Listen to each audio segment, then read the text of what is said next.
Assalamualaikum warahmatullahi wabarakatuh. Semarang kembali diuji oleh bencana alam.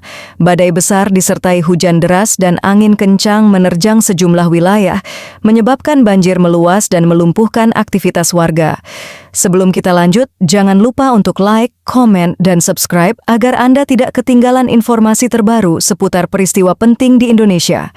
Dalam video kali ini, kita akan membahas secara lengkap kronologi kejadian, wilayah terdampak, kondisi warga, respons pemerintah, hingga analisis penyebab dan dampak jangka panjang dari bencana ini.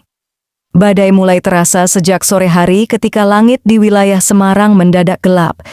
Angin bertiup semakin kencang, disertai hujan deras berintensitas tinggi.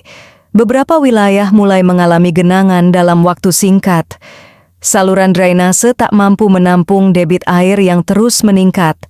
Menjelang malam, situasi semakin memburuk. Air meluap ke jalan-jalan utama, kendaraan mogok, dan sejumlah kawasan permukiman mulai terendam. Angin kencang juga dilaporkan merobohkan pohon, papan reklame, dan merusak atap rumah warga. Beberapa kawasan yang terdampak cukup parah antara lain wilayah pesisir yang memang rawan rob permukiman padat penduduk di dataran rendah, sejumlah ruas jalan utama yang tergenang hingga sulit dilalui, ketinggian air bervariasi mulai dari 30 cm hingga lebih dari 1 meter di beberapa titik. Aktivitas ekonomi lumpuh. Sekolah diliburkan sementara. Beberapa kantor dan pusat perbelanjaan terpaksa tutup. Warga panik saat air masuk ke dalam rumah. Banyak yang berusaha menyelamatkan barang-barang berharga ke tempat lebih tinggi. Petugas gabungan dari BPBD, TNI, Polri, dan relawan segera melakukan evakuasi. Perahu karet digunakan untuk mengevakuasi lansia, anak-anak, dan warga yang terjebak.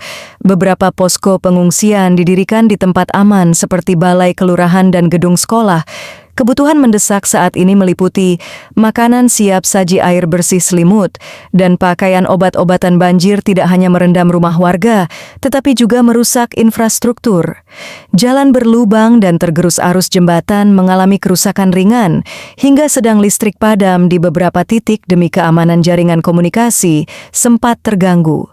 Transportasi umum pun terdampak. Kemacetan panjang terjadi di berbagai ruas jalan.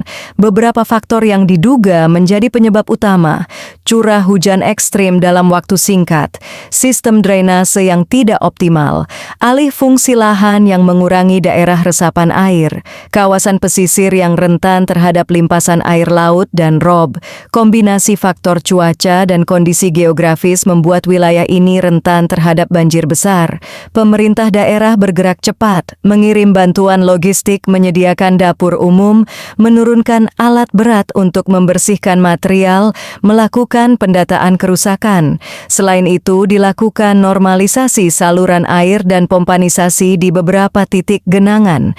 Kerugian ditaksir mencapai miliaran rupiah. Pelaku usaha kecil terdampak signifikan. Aktivitas perdagangan terganggu. Rantai distribusi barang sempat terhambat. Namun di tengah musibah, solidaritas masyarakat terlihat kuat.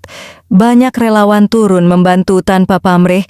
Bencana ini menjadi pengingat pentingnya kesiapsiagaan dan pengelolaan lingkungan yang berkelanjutan. Diperlukan perbaikan sistem drainase, penataan tata ruang kota, edukasi kesiapsiagaan bencana kepada masyarakat.